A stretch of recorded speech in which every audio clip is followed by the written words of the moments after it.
Hi, I'm Richard Byrne. In this video, I'm going to show you 5 things you should check if a website or a web app is not working the way that you expected it to.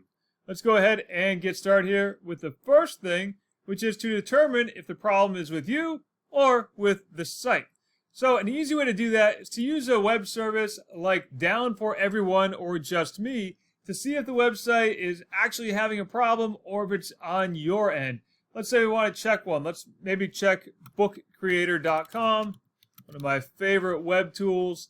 Let's give it a check here and see.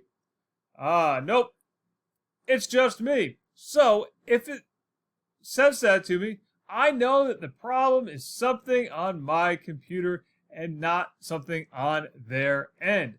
So let's take a look at what we can check on our end to try to resolve this problem.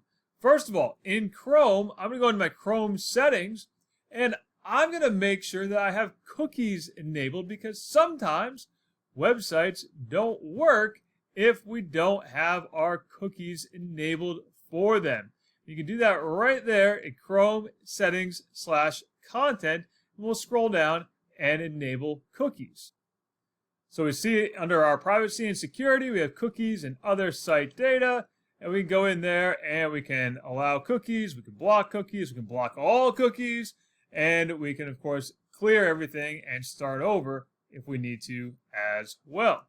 Now if you're using Firefox or Microsoft Edge, you can do the same thing as well.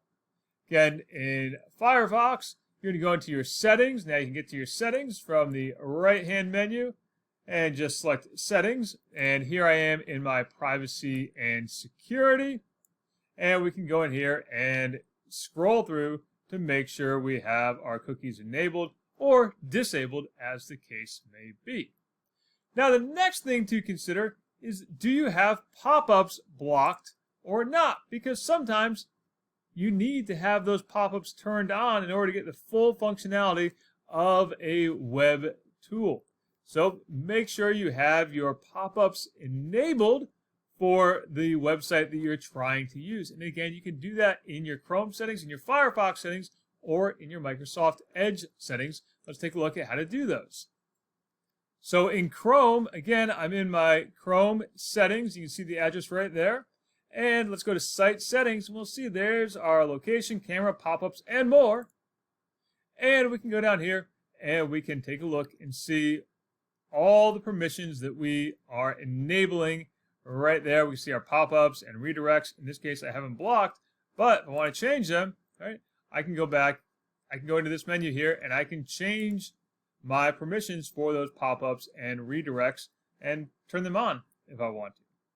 Now, I can also, on the same page, allow camera access and microphone access, which is particularly important if you're using a site like Book Creator or a site like Canva or any other web browser-based tool for recording.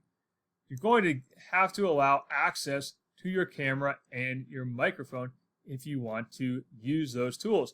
Now, I'm showing you this in Chrome, but if you are using Firefox, you'll find those also in your privacy and security settings. And right down there, you can go in and change the settings for your individual sites. You can go in here and type in the web address of the site or tool that you're trying to use and enable camera or microphone access. If you're using Microsoft Edge, you'll find the same thing there in your settings at edge/settings/content.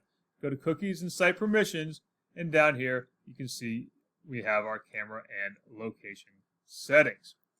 Now the last thing that you might want to check is if you've sent a support request to a website or you've sent a request to reset your password and you haven't gotten it.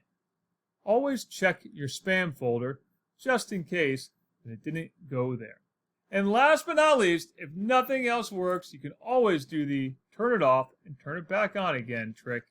And sometimes that'll resolve those issues for you as well. Finally, if you are experiencing a problem in your school setting with a school computer, you may need to check with your network administrator to make sure that they have allowed access to all components of a website or web app that you're trying to use in your classroom. As always, for more tips and tricks like this, please check out freetech4teachers.com or subscribe to my YouTube channel.